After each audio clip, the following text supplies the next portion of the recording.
Welcome to the Polite Conversations podcast, where every episode is focused on civility, decorum, and good manners. And I'm your lovable, non-controversial host, Ina. If you know me, you know I definitely don't like to ruffle any feathers at all. This is a segment of the episode. To access the entire extended episode, please subscribe via patreon.com/nice mangoes. Unlock extended episodes and Patreon exclusive content by becoming a patron today. If you're looking for the relevant timestamps so you can catch up on Patreon, this clip here starts at 30 minutes and 54 seconds and ends at 59 minutes and 15 seconds on the extended version. When it comes to paving the way for the nightmarish moment we're in right now, I've got to stress it's not just the obvious right or even the more crypto right scenes like New Atheism and the IDW/heterodox spheres. It's also the so-called liberal centrists and the anti-Trump right-wingers and the spineless Dems constantly capitulating to the right. All of them have helped usher this in. Rational Centrist types especially, with their legitimizing of anti-left fearmongering and anti-woke nonsense. I mean, you even have IDW critical figures nowadays who cater to the anti-woke crowd and whitewash how despicable those scenes are. They've given legitimacy to transphobes, misogynists, and genocide even. Just think of the role of publications like the New York Times. There's just no real strong opposition to these right-wing fear-mongering tactics. And when one buzzword becomes too exposed, they just move on to another. Like the latest is DEI, but, when that becomes less effective, they'll find something else. And, this anti-DEI thing, it's not some well-thought-out critique of the hollowness of corporate diversity programs that don't actually achieve much. Being anti-DEI for the IDW types, the Rational Centrists, and now Trump and his goons is just a paper-thin cover for saying that they want to get rid of actual diversity. This is why I found it so alarming when Sam Harris used his massive platform back in the day to defend Tucker Carlson, saying diversity is not our strength. It's why I found it alarming when he denied racism in policing repeatedly. Why I found it concerning as fuck when he would refuse to acknowledge simple things like Trump saying shithole countries was not racism related, or he even did the whole defending Trump's very fine people comment. Come on. It's why publications like the New York Times and the Atlantic obsessing over a manufactured campus wokeness hysteria again and again and again should have set off alarm bells. These were all steps along the way, and it wasn't just the most obvious MAGA right-wingers doing this stuff. And now we're in the thick of it, and a Nazi billionaire is dismantling the U.S. bit by bit with little to no resistance or actual actions from the Democrats. Shutting down federal agencies and government departments, freezing funding to places he personally dislikes, and using rhetoric like U.S. aid is a viper's nest of radical left Marxists who hate America. What the fuck? That is some Nazi-ass talk, loud and clear. But none of this is new, as I was just saying. We've been hearing this type of rhetoric for years, and we have only empowered the people who spout it even more. You can hear echoes of Peterson in that unhinged statement by Elon, too. I remember I used to have this running thread of Peterson's outraged anti-diversity takes before he blocked me, and it was not a short thread. Sometimes he would just be mad that kindergartners were being taught words like acceptance and kindness, inclusion and diversity. Here's a quote from an article Jordan Peterson wrote in the National Post once. "My qualified and supremely trained, heterosexual, white, male graduate students face a negligible chance of being offered university research positions despite stellar scientific dossiers. This is partly because of diversity, inclusivity, and equity mandates. My preferred acronym, DIE. So there you have it, plain as day. The anxiety is that including others will somehow marginalize straight white men, or at least that's the cover they give it, because what they really want is to keep only straight white men at the top of the hierarchy, and they do not want that threatened. Their privileged position. They want to hold all the power. Others were just starting to be included in recent years, not prioritized, just included. And that didn't feel very good for some of these guys, so they completely lost their minds. They're bringing back the Third Reich because some corporations had begun to pay meaningless, for the most part, lip service to the idea of anti-racism, and they simply couldn't have that. Sam Harris, too, the inventor of logic and reason, has discussed that he believes there is structural racism working to the advantage of black and brown people. He means structural racism towards white people, of course. And he also occasionally drops phrases like the tyranny of equality and new forms of segregationism.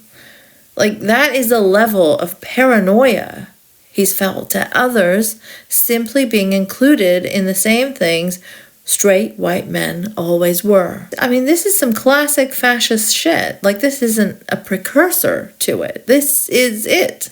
And you've got John fucking Stewart mocking people for accurately calling it fascism because he claims it's all done legally and within the system. So how can it be fascism? You won't believe how Hitler came into power, guys. He used democracy to dismantle everything. So I guess by this metric, Hitler wasn't doing any fascism then either because he was working within the confines of the system. In fact, as Time magazine puts it, Hitler vowed to destroy democracy through the democratic process, and he did. And Goebbels had observed a few years earlier, the big joke on democracy is that it gives its mortal enemies the tools to its own destruction. Now here's Jon Stewart talking about how it's not fascism because it's operating within the rules. Is it an abuse of pardon power? I don't know. But that is his constitutional power. Again, for some reason, we have given presidents the power of a king. And then we say, oh, by the way, with that power, you're not going to get all like kingly and shit on us, right? To put that in constitutional terms, if I could, don't hate the player. Hate the founding fathers. That's not... Why do we even have it? Because I don't know if you've met Donald Trump. He pushes shit.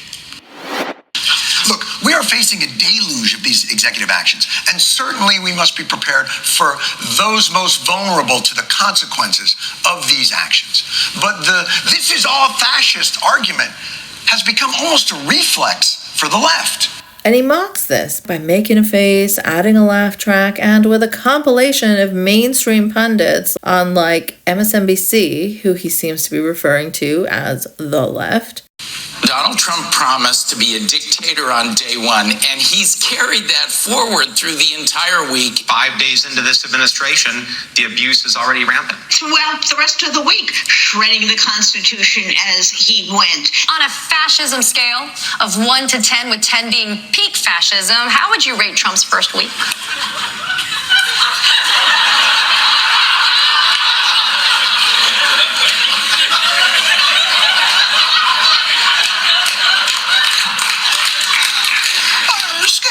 Mussolini to the Holocaust. I would say it's not fascism. Do I not understand what fascism is? And also, if I may, and this may be petty, why are we asking someone who at the end of January still has his Christmas tree up? Why are we asking him anything?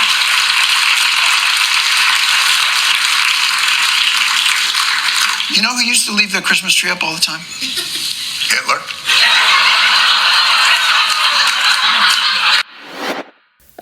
Like, I get that he's a comedian, but there's a way to make jokes, even in the worst moments. But you have to punch up, not down. Not make the butt of your joke the people who are terrified by what's happening.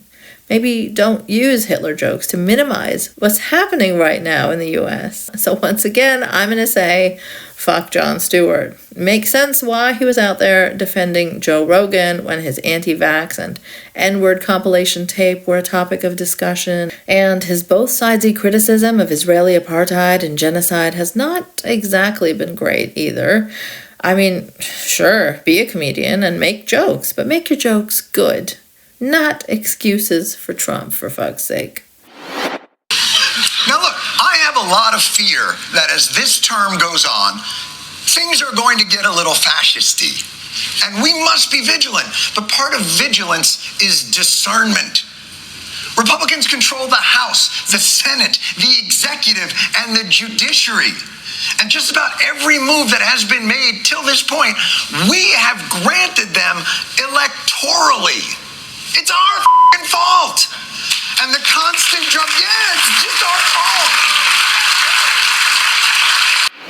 Yes, I agree. The system is fucked. The Democrats themselves are completely uninspiring and don't provide enough of an alternative to Trump. But with things like, I don't know, the Electoral College, you can definitely make a case for it like not being a democratic or fair fight.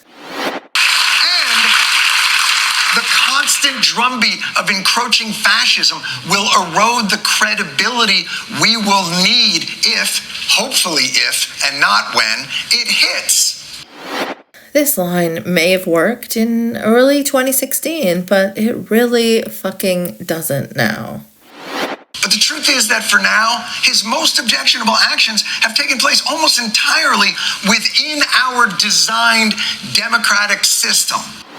Oh, don't make me say the Hitler thing again, Jon Stewart. Yes, the system sucks and should be completely overhauled. And the fact that Dems do nothing when they're in power to prevent this shit from happening when they're not in power really says it all.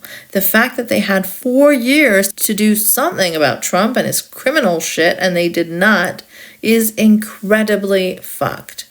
But to minimize the authoritarian power grab on display here is quite the choice. I mean, literally, Trump announced the ethnic cleansing of Gaza as American policy while sitting next to a smirking war criminal who is wanted by the ICC. And even though the Trump administration is waffling a little bit, Israel's defense minister has ordered their army to prepare the expulsion plan. Oh, never mind. I just heard that Trump declared in his recent Fox interview that the people of Gaza do not, in fact, have the right to return. Loud and clear. Well, we'll build beautiful communities, safe communities. Could be 5, 6, could be 2, but we'll build safe communities a little bit away from where they are, where all of this danger is. In the meantime, I would own this. Think of it as a real estate development for the future. It would be a beautiful piece of land. Would the Palestinians have the right to return? No, they wouldn't, because they're going to have much better housing, much better. In other words, I'm talking about building a permanent place for them, because if they have to return now, it'll be years before you could ever. It's not habitable. This is no small fucking issue, and Western media, instead of doing their job, are furiously going through their thesauruses to find a way to soften or sidestep the news about Trump's ethnic cleansing plan. And apparently parts of the Treasury Department were at least at some point handed over to 4chan Nazi retweeting teenagers and 20-somethings, like giving them admin privileges over code that controls social security payments and tax returns. What the fuck? They also hired and fired and rehired one of these freaks when deleted tweets of his surfaced. One of those were, normalize Indian hate. And guess who came to his defense? J.D. Vance, father of Indian American children, husband to an Indian, just unbelievably vile. What type of fascism is Jon Stewart waiting for exactly? For someone to arrive and literally do a Hitler salute? Oh, that already happened on day 1, actually. When can we call it that, John? Like, really, I've just had it with these supposed progressives and liberals who give an inch to any of this bullshit, or act like people are overreacting, or those who seem to be trivializing the urgency of the moment. And let's not forget that all of this alarming bullshit is taking place on top of an insanely brutal genocide that America has been enabling and funding for the past 15 months.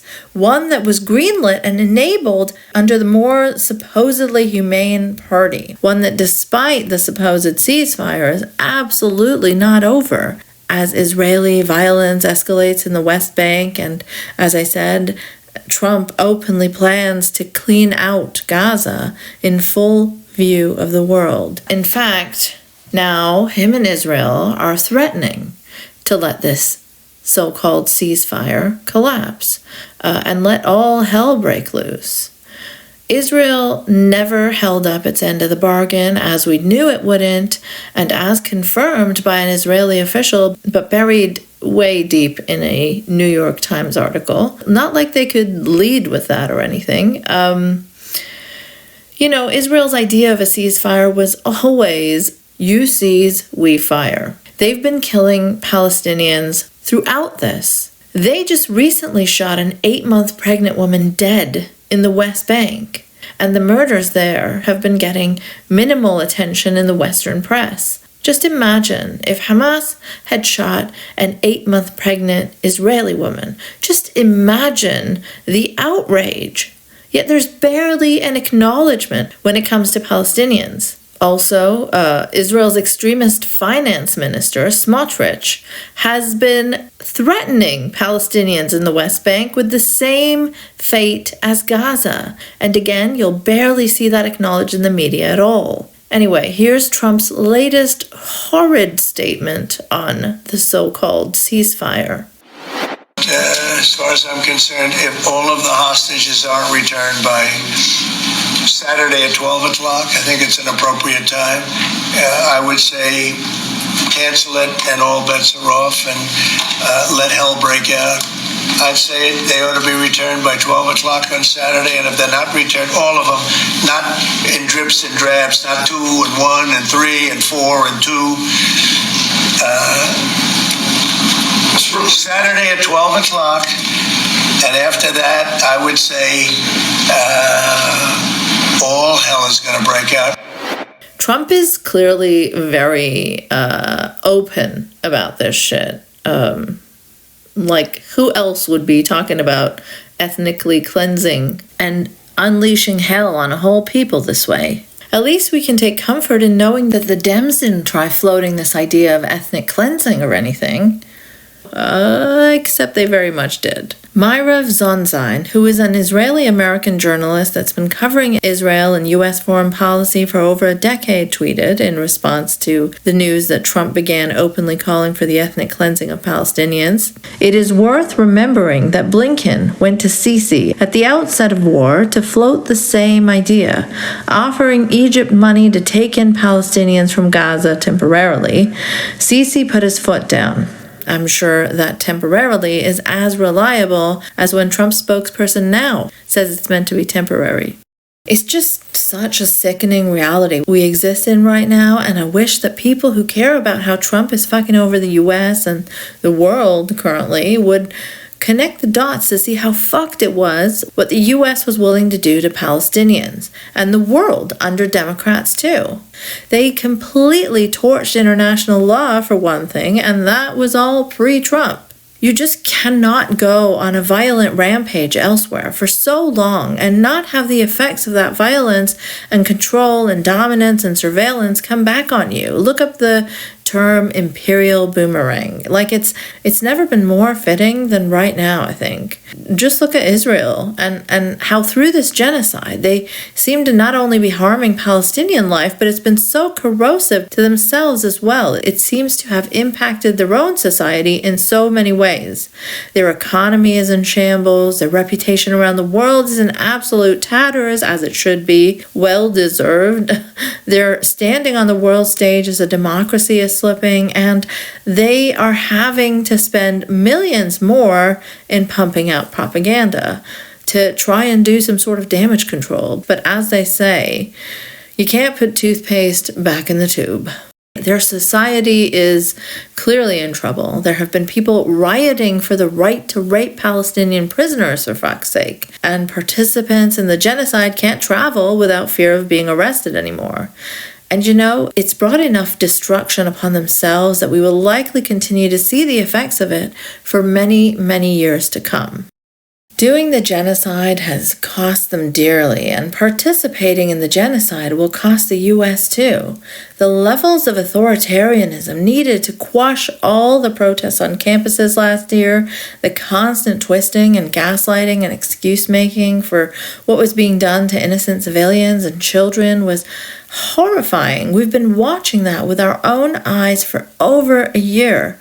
We saw the militarization of campuses, for fuck's sake. The Jewish professors being arrested and pushed down by cops, all because students and some faculty were vocal about opposing mass slaughter. Then there's the silencing of dissenting views and journalists who wouldn't toe the propaganda line, and in supposedly liberal publications, all of that happened well before Trump.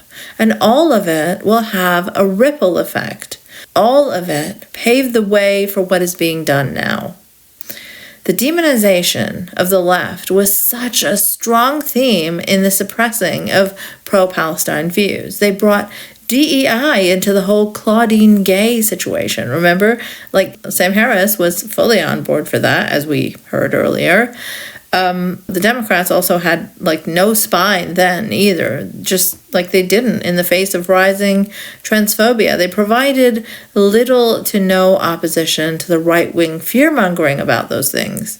All of this has set us up for where we are right now. And if people start connecting the dots and forming alliances, the protests against ICE and the protests against Israeli brutality towards Palestinians are not too different in their purpose. Those who recognize the threat that Trump is, that Elon is, and those who have been paying attention to and horrified by the genocide the Dems enabled, if all of these forces came together, they could be very powerful. I mean, there's a Zionist group right now openly boasting about working with ICE, Beitar, an openly fascist organization, is out there just gloating and thrilled about working with ICE to identify and help deport students and faculty members that are on visas for the crime of opposing the Israeli genocide, which they frame conveniently as supporting terrorism, all while they themselves hand out pagers to people celebrating a literal terrorist attack with impunity, and basically they're laughing while openly doing death threats themselves. There are also other such groups cropping up who are salivating and just so thrilled at the idea of getting to deport people who dare to oppose the genocide. Just pure cruelty. And yet, the free speech warriors who screeched endlessly every time people were being mildly criticized over things like using racial slurs are nowhere to be found right now. When people are being threatened with deportation and being reported to the state for simply exercising their free speech. Also, I'm seeing a bunch of dedicated Dem supporters mocking and insulting and blaming pro-Palestine people as the cause of this situation, even when so many said to vote for Kamala to avoid the worst case scenario, which we are in right now. The lesson to learn here is that what's wrong is much bigger than you can blame individual voters who were too disgusted with genocide for. We should blame and demand the Democratic Party do better if you actually want to see any change. You cannot hold a Trump or Republican-shaped gun to people's heads and hold them hostage for votes indefinitely. This is not a winning strategy. There's an opportunity right now for the Dems to take the kid gloves off and actually fight. I don't have much faith that they will, but let's see. There's a lot of unpredictability in the air right now. Oh, and let's talk about Trump wanting to end cultural observance days, including Black History Month and Holocaust Remembrance Day, having the CDC remove websites relating to LGBTQ people to comply with Trump and Elon's anti-DEI tear. The White House has gone so far as to scrub all mentions of trans people from government websites, changing mentions of LGBTQI to just LGB, which has been a long-standing strategy of the right to separate the T from the LGB, a classic divide and conquer. And that is what they want, no doubt, to gut the whole thing, strip away everyone's rights. I mean, they are coming for all of us. It's horrifying stuff, and it's being likened to Nazi book burnings. This erasure of trans people is digital, but doing the same job. The first books the Nazis burned were on sexuality and gender. But as I said earlier, this clearly shows how we've all got to come together and push back. There is strength in numbers and clear opposition. That's what we need to be pushing our leaders for more than anything, not this hand-wringing and inaction that we're seeing. Like, people in power need to actually do something. But speaking of clear opposition, there are some things that people who aren't MAGA and Elon-loving creeps should be able to oppose very clearly. If you're a patron, you will have seen my recent commentary on Sam's hilariously ridiculous take about the infamous Elon Nazi salute. I mean, gosh, is Sam ever predictable? And if you're not a patron, well, you should consider becoming one via patreon.com/Nice Mangoes. I really do think it's time the left stepped up and supported some more diverse content creators. If you find value in this work, please do consider supporting it, because opposing the status quo does not come with a bunch of right-wing funders. And so we really do need people who care about this stuff to support it, And, get some DEI in your podcasts. Jokes aside, though, do it for the Patreon exclusive posts, which I'm definitely doing a lot more of nowadays because there's just so much going on. But if you're afraid of committing as a patron or something, worry not. You can now purchase individual episodes and individual posts. If you go to my Patreon, you can check out what's for sale in my shop and, just get the one post you're interested in. Or, become a patron and get a whole bunch of posts. But anyway, to go back to how this stuff is connected. Take Trump's tariff threats, for example, which he's now put on hold because Mexico and Canada have agreed to do what they were already doing. And right-wingers are taking a victory lap after creating the problem, not getting anything new, and backing away from the problem. Yeah, that's what they consider a win. But who knows? There's so much back and forth going on right now with Trump and his crew. I have no idea where all these situations will be by the time I've actually recorded and put this out.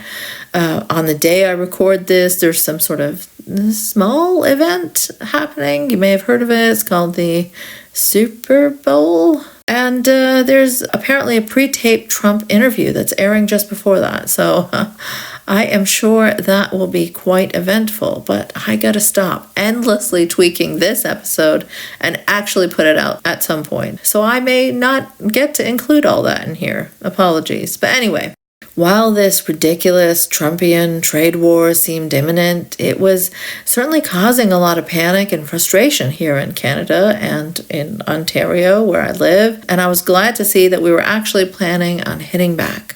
Some provinces like BC were even specifically planning to remove red state booze from the liquor stores, and I mean, hey, great. I think we should still find ways to make ourselves less dependent on such an unstable and unhinged country for now, and generally, I think it's well beyond time the world stood up to the US. We heard Trudeau was recently caught on a hot mic saying, "Please subscribe via patreon.com/Nice Mangoes to unlock the extended episode." Thanks for listening.